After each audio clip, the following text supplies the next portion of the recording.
오늘 우리에게 주시는 하나님의 말씀은 예레미야 29장 11절에서 14절 말씀입니다. 제가 가진 성경 구약 1097페이지입니다. 예레미야 29장 11절에서 14절 말씀입니다.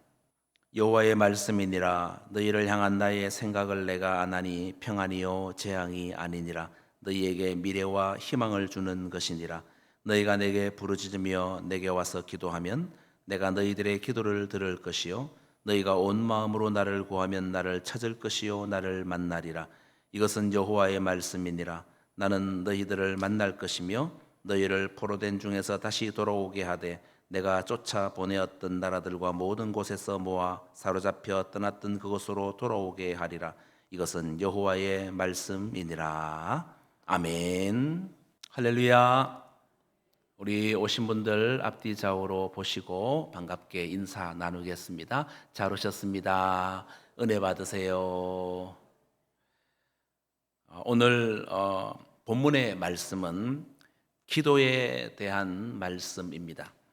기도에 대한 소망의 메시지를 예레미야 선지자를 통해 들려주시는 말씀으로서 이 글을 읽고 묵상하는 우리 성도로 하여금 사실 이런 말씀을 접할 때마다 큰 소망이 되고 또 기대가 되는 것은 사실입니다.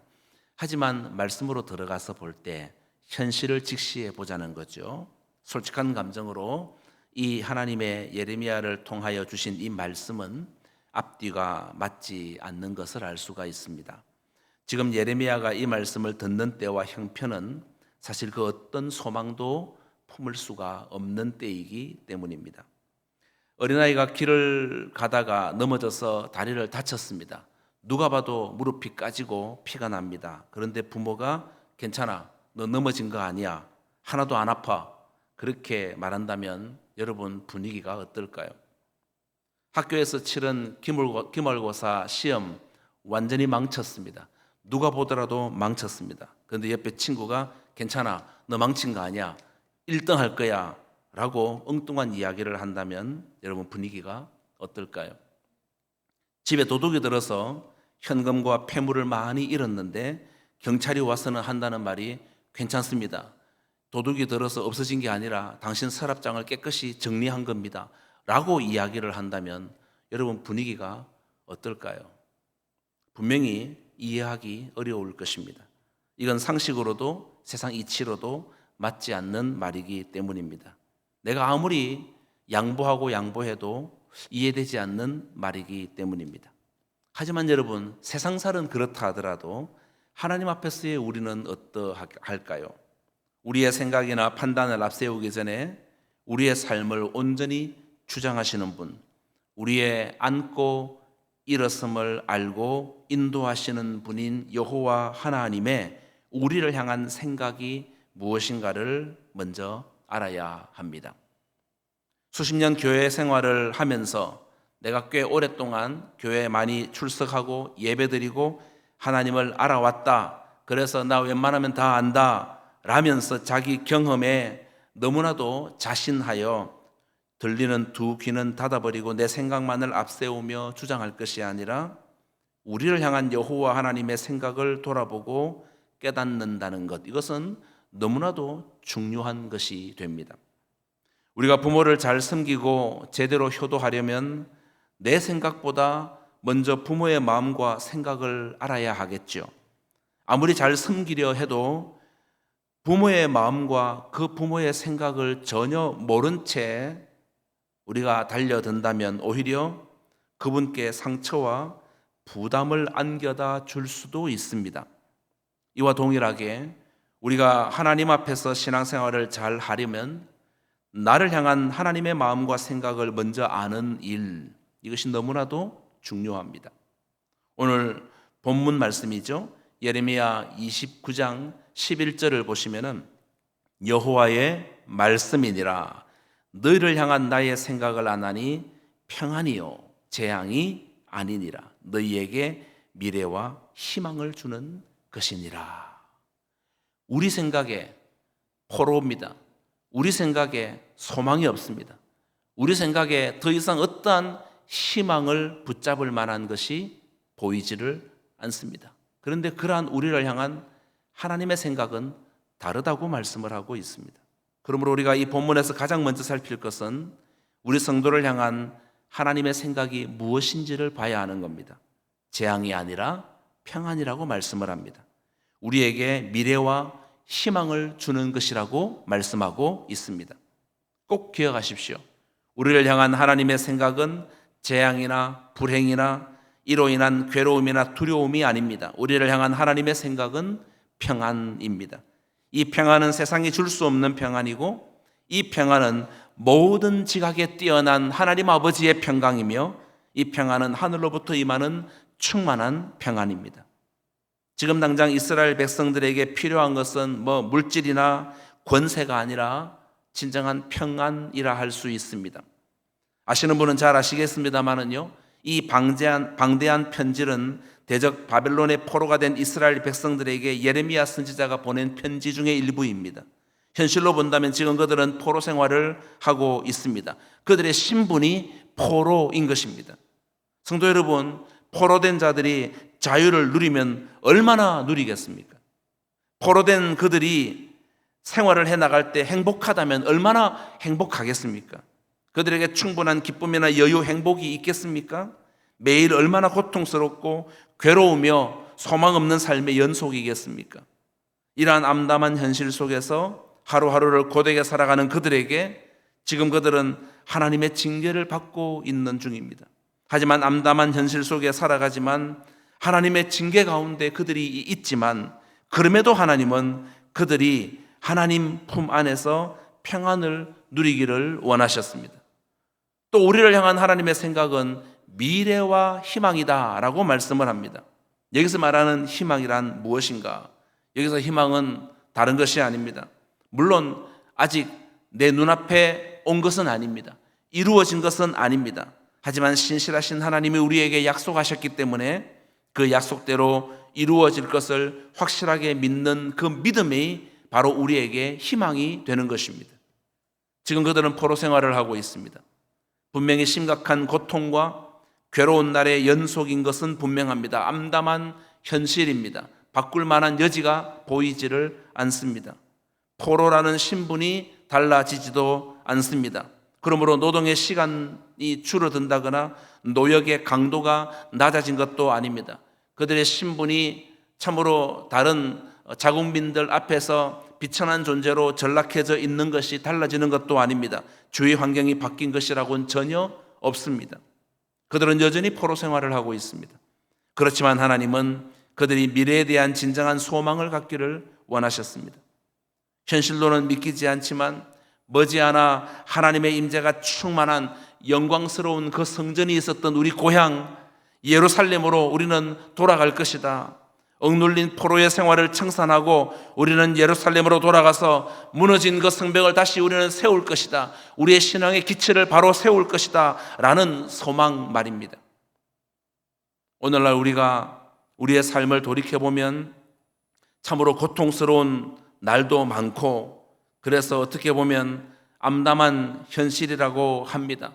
어렵다, 정말 어렵다, 최고로 어렵다라고 말들을 합니다. 그럴지라도 하나님께서는 우리의 그러한 삶 속에서라도 낙심하지 않고 꿈과 비전을 갖고 살기를 원하십니다. 바로 이것이 우리를 향한 하나님의 생각입니다.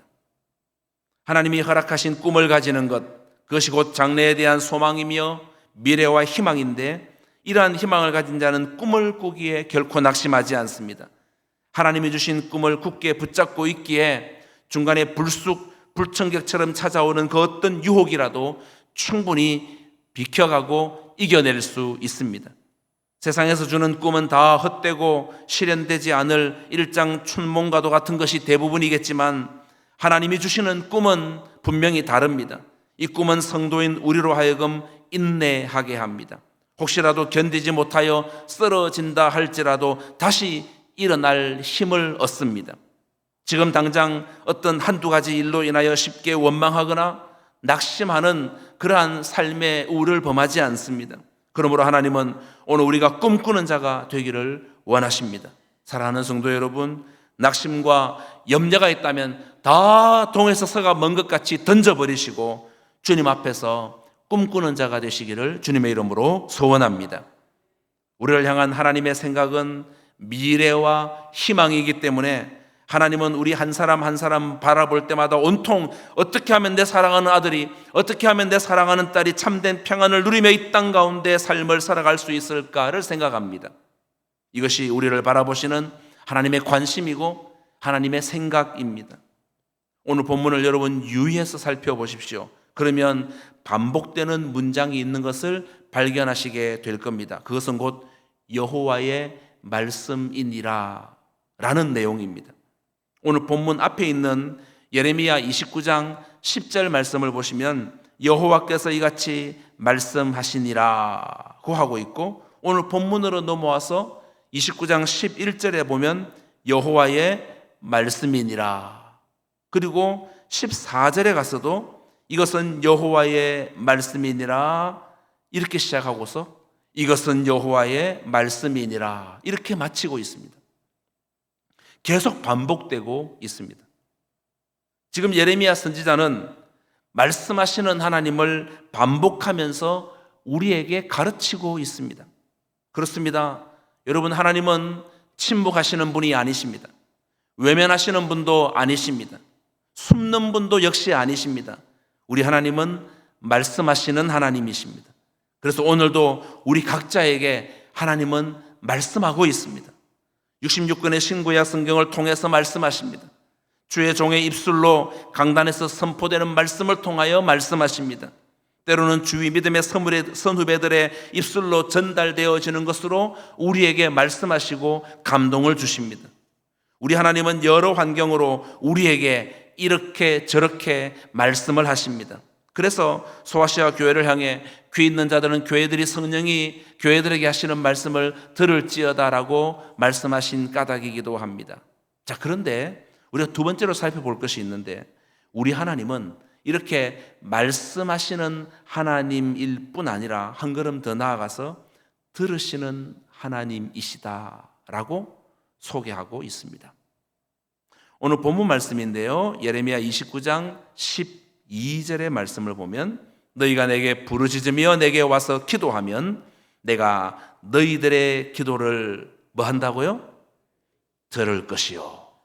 내가 너희들의 기도를 들을 것이요. 분명히 말씀합니다. 내가 너희들의 기도를 듣겠다.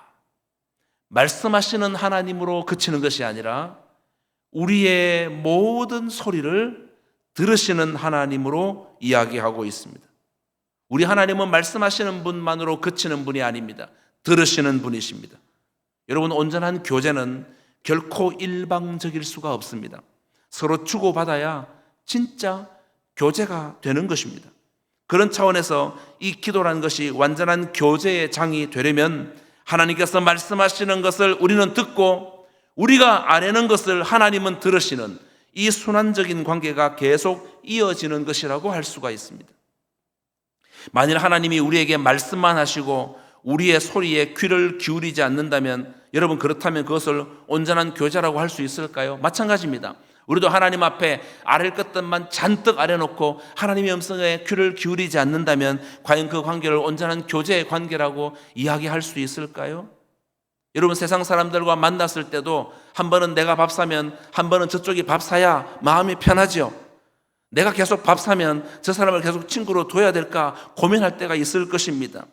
서로 간의 관계가 그렇다는 것입니다. 우리 하나님은 그러므로 말씀하시고 또한 들으시는 하나님이십니다. 크게 간구하는 기도도 들으시지만은 너무너무 가슴이 아파서 감히 부르짖지 못하고 작은 소리로 읊조리는 소리에도 귀 기울여 들으시는 분이 우리 여호와 하나님이신 줄로 믿습니다. 오래전 상담을 공부하면서 느낀 것은 들어준다는 것이 얼핏 쉬운 것처럼 보여도 상당히 어렵다는 것을 만나는 겁니다. 여러분, 다른 사람의 이야기를 들어준다는 것 여간 참 어려운 일이라는 것을 여러분 아실 분은 아실 겁니다. 잠깐 들어줄 수는 있을지 모르겠습니다. 그러나 또 듣고 또 듣다 보면 금세 내 가진 지식과 경험으로 참견하고 훈계하는 사람의 심리가 다 있습니다. 그래서 훈수를 두는 것입니다. 정말 말하는 것보다 듣는 것이 더 어렵습니다. 연로하신 부모님을 모시고 살면 그분께 말씀드리는 것보다 그분의 말씀을 들어주는 것이 더 힘든 것을 느낄 때가 많을 것입니다. 왜냐하면 어른들은 자주 잊으시니까 지난번 했던 말씀 또 하십니다. 가끔 다른 말씀의 주제를 얘기해도 결론은 똑같습니다. 뻔히 다 아는 이야기입니다. 그리고 그 이야기를 또 반복합니다. 그렇게 반복을 해도 자식이니까 들어야 하죠. 그래서 부모님 말씀을 듣는 것이 쉬운 일이 아니라는 것입니다. 성도 여러분, 우리 하나님은 우리의 입술을 벌려 아래는 모든 소리에 귀 기울이시는 너무나도 좋으신 하나님이십니다. 한번 가만히 돌아보십시오. 여러분들 하나님 앞에 기도할 때 어떤 내용으로 기도합니까? 굉장히 똑같은 내용을 반복하는 경우가 많습니다. 어제 했던 기도 오늘 또 합니다. 오늘 한 그 기도 내일 안 할 거라는 보장이 있으십니까? 그런데 하나님은 또 들으십니다. 또 들어주십니다. 너 했잖아! 말씀하지 않습니다. 또 들어주십니다. 우리의 어떤 소리를 들으시나 우리의 엎드려 간구하는 기도에 귀 기울이시고 들으십니다. 민수기 20장 16절 말씀을 한번 보시기 바랍니다. 우리가 여호와께 부르짖었더니 우리의 소리를 들으시고 부르짖었더니 들으시고 천사를 보내사 우리를 애굽에서 인도하여 내셨나이다. 성도 여러분, 부르짖었더니 들으시고 천사를 보내신다라고 말씀을 하고 있습니다. 들으셨으니까 천사를 보내주신 것입니다. 들으셨으니까 해결책을 찾아주신 것입니다. 이렇게 우리의 기도를 들으십니다. 우리의 간구하는 소리에 귀 기울이십니다. 얼마나 감사합니까? 그런데 하나님은 그러한 우리의 기도만 들으시는 것이 아닙니다. 우리의 입술에서 나오는 원망, 불평의 소리도 빠뜨리지 않고 들으십니다. 민수기 14장 27절을 한번 보십시오. 나를 원망하는 이 악한 회중에게 내가 어느 때까지 참으랴. 이스라엘 자손이 나를 향하여 원망하는 바 그 원망하는 말을 내가 들었노라. 가데스바네아에서 10명의 정탐꾼들의 부정적인 보고를 받고는 모세와 더 나아가 그들을 광야로 이끄신 여호와 하나님을 원망한 바로 그 소리를 하나님은 들었다라고 말씀하고 있습니다. 물론 가나안 땅을 40일간 정탐하고 돌아온 10명의 각 지파 대표는 매우 영향력이 있고 똑똑한 사람들입니다. 그리고 그들이 본 것은 틀림이 없습니다. 잘못 본 게 없습니다. 그 성읍이 크고 견고한 것도 맞고 그 성에 거주하는 아낙 자손이 거인인 것도 맞고 그들에 비하면 이스라엘 백성은 메뚜기로 보이는 것도 다 맞습니다. 단지 차이는 또 다른 2명의 정탐꾼 요수아와 갈렙의 보고에 있었던 믿음이 없었습니다. 일찍이 하나님께서 그들에게 가나안 땅을 주겠다 하신 약속을 믿지 못하고 현실에 함몰되어 하나님께 불평과 원망을 늘어놓는데 그 원망의 소리를 하나님이 들으신 것입니다. 그래서 하나님은 그들의 원망의 말이 하나님의 귀에 들린 그대로 내가 다 행하겠다라고 하시면서 40일을 40년으로 환산하여 광야 생활을 뺑뺑 돌리며 방황케 하신 것입니다. 그리고 우리들이 차라리 이 광야에서 죽으면 좋겠다라고 늘어놓은 푸념을 하나님은 또한 들으셨기에 그대로 출애굽 1세대들을 다 광야에서 쓰러져 죽게 하였습니다. 성도 여러분, 우리의 말에는 능력이 있습니다. 내가 잘났어가 아니라 내 말을 들으시고 귀 기울이시고 행하시는 하나님이 계시기 때문에 우리 말에는 능력이 있어요. 인생이 죽고 사는 것이 혀의 권세에 달려 있음을 우리는 기억해야 됩니다. 폴 트립의 말처럼 때로 사람의 그 영혼을 죽이기도 하고 또 살리기도 하는 것이 혀의 권세에 달려 있는 것입니다. 이처럼 사람의 입에서 나오는 말에는 능력이 있습니다. 그러므로 결코 부정적인 말을 하면 안 됩니다. 전도회에서 섬기는 부서에서 누군가가 부정적인 말을 하면 막으십시오. 그래도 계속 말하면 그 자리를 떠나십시오. 어디 가냐고? 담임 목사님이 가라 했다고 가십시오. 그 자리에 있지 마십시오. 오히려 감사의 말, 축복의 말, 믿음의 말, 소망의 말을 하십시오. 왜? 우리 입에서 나오는 말대로 되기 때문입니다. 오늘 본문 예레미야 29장 13절을 보십시오. 우리 같이 한번 읽어볼까요? 시작. 너희가 온 마음으로 나를 구하면 나를 찾을 것이요 나를 만나리라. 할렐루야. 하나님께서는 바벨론의 포로된 백성에게 너희를 향한 나의 생각은 재앙이 아니라 평안이고 미래와 희망을 주는 것이라고 말씀하셨습니다. 그리고 이어 나를 구하고 찾으면 만나리라고 말씀합니다. 여기서 구하고 찾는다는 의미는 곧 기도를 의미하죠. 그래서 하나님은 선지자에게 너희가 내게 부르짖으며 내게 와서 기도하면 내가 너희들의 기도를 들을 것이라고 말씀해 주신 것입니다. 입술을 벌려 기도하면 기도를 들어주신다는 말씀입니다.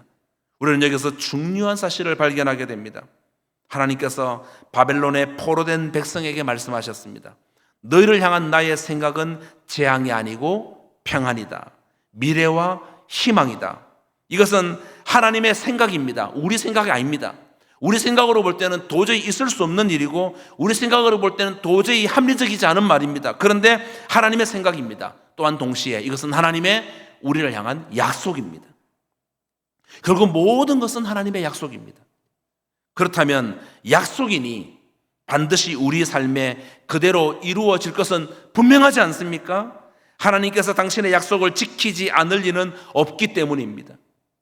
하지만 그 약속의 말씀을 하시고는 이어 우리에게 뭘 말씀하시는지를 봐야 합니다. 너희가 내게 부르짖으며 내게 와서 기도해라. 너희가 온 마음으로 나를 구하면 나를 찾고 만나리라고 말씀을 하고 있습니다. 여러분, 하나님은 분명히 하나님의 생각대로 우리에게 말씀해 주셨습니다. 이 말씀은 하나님의 약속입니다.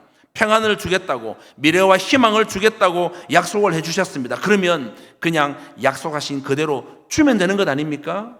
그런데 왜 자신에게 와서 부르짖고 구하고 찾으라고 말씀을 하셨을까요? 이것은 하나님의 약속은 우리의 엎드리는, 우리의 부르짖는 기도를 통해서만 이루어지는 것을 깨닫게 하고자 하는 부분입니다. 사랑하는 여러분, 하나님이 아무리 많은 것을 약속했어도 그 약속은 그냥 이루어지는 것이 아닙니다. 조건이 있습니다. 그 조건을 선지자 에스겔은 그의 선지서 에스겔 36장 37절에서 분명히 밝힙니다. 주 여호와께서 이같이 말씀하셨느니라. 그래도 이스라엘 족속이 이같이 자기들에게 이루어 주기를 내게 구하여야 할지라. 그래도 내 약속했다. 그래도 구해라. 약속했다. 줄게. 해결해 줄게. 만들어 줄게. 고쳐 줄게. 그래도 구해야 할지니라. 하나님은 신실하시기에 당신의 약속의 말씀은 반드시 책임지십니다. 다 이루십니다. 그런데 조건이 있습니다. 그 방법이 그래도 우리가 이같이 자기에게 이루어 주기를 하나님께 기도로 구할 것을 말씀하고 있습니다. 이것은 매우 중요한 포인트가 됩니다. 하나님께서는 바벨론의 포로 생활을 끝내고 가나안에 갈 것을 분명히 하셨습니다. 그들에게 평안을 주시고 미래와 희망을 가지도록 분명히 약속하셨습니다. 하지만 약속에 따른 진정한 소유의 풍성한 누림은 기도로 구하는 자에게 임할 것임을 분명히 합니다. 지금 현 주소로 볼 때 이스라엘 백성들은 하나님의 징계 가운데 있습니다. 그것은 그들이 하나님을 떠나 배교의 길을 걸었고 우상을 섬겼기 때문입니다. 안식일을 범하고 하나님으로부터 마음이 떠났기 때문입니다. 그런데 하나님께서 이제는 내게로 오라고, 이제는 내게 와서 기도하라고, 이제는 우상에게 빼앗겼던 그 마음을 다시 추스려 돌아와서 내게 기도하라고 하신 것입니다. 오늘 우리의 마음이 거룩하신 하나님으로부터 떠나 있으면서 하나님 이것 주십시오, 저것 주십시오, 해결해 주십시오 기도한들 소용없습니다. 하나님 약속해 놓지 않았습니까? 택한 백성인 우리에게는 하나님 좋은 것으로 함께 해주신다고 약속하지 않았습니까? 그러므로 내가 간구하지 않을지라도 주는 게 약속한 사람의 마땅한 도리 아닙니까? 라고 이야기한들 소용이 없다는 것입니다. 우리의 마음이 먼저 하나님께로 와야 됩니다. 우상 숭배의 자리에서 떠나 하나님의 은혜의 보좌 앞으로 나와야 합니다. 주님께 와서 기도해야 합니다. 이것이 돌이키는 것입니다. 아버지는 아들에게 딸에게 주고 싶죠. 그런데 그 자녀가 아빠 주세요 라고 요청하며 손을 내미는 것까지 기다리고 있으면서 선물을 뒷춤에다 숨기고 있는 것과 똑같은 이치인 것입니다. 지난 주간 여전도회 회원들이 산에 올라가 기도하는 시간을 가졌습니다. 기도할 때를 돌이켜보면 그때 얼마나 은혜가 되고 큰 힘이 되고 은혜가 되었습니까?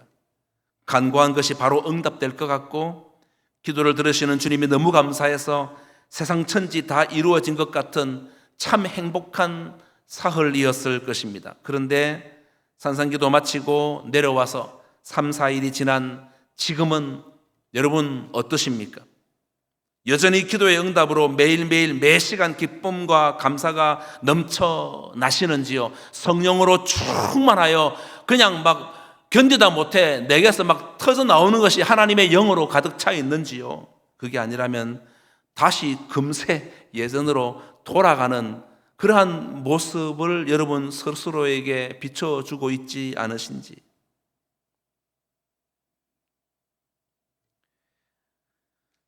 늘 교회 다녔으니까 그때는 잠시 산에 올라가는 날이고 그러니 불도 받고 은혜도 받고 가슴도 뜨거워졌는데 이제 일성으로 돌아왔으니 냉정해야지.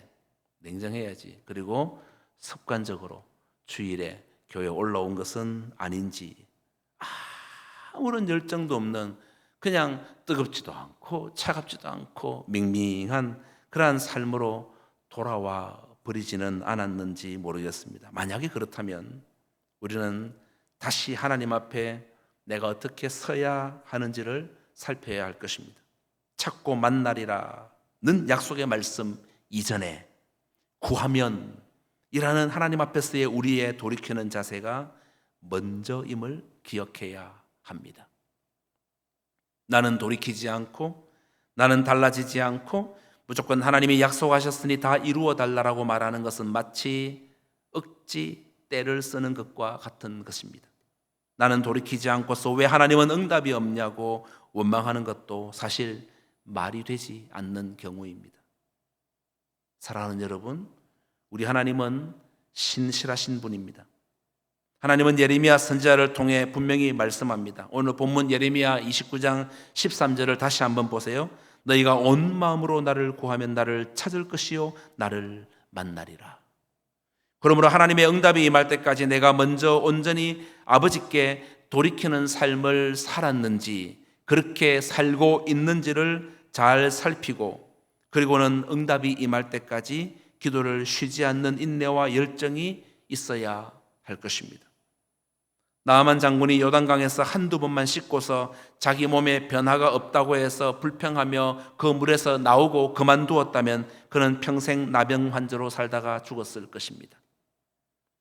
엘리야가 하늘에서 비가 내리기를 간절히 기도할 때 한두 번 기도하고 포기해 버렸다면 무릎 사이에 머리를 그렇게 집어넣고 간절히 기도하는 게 쉽지 않은 자세인데 더 이상 기도 못하겠다 하고 그냥 그 자리에서 일어서 버렸다면 여러분 어쩌면 영원히 비가 그 지역에 내리지 않았을는지도 모르겠다라는 생각을 해볼 때가 있습니다.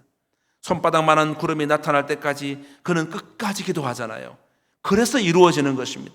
따라서 기도는 내게 약속하신 것이 이루어질 때까지 계속하는 것입니다.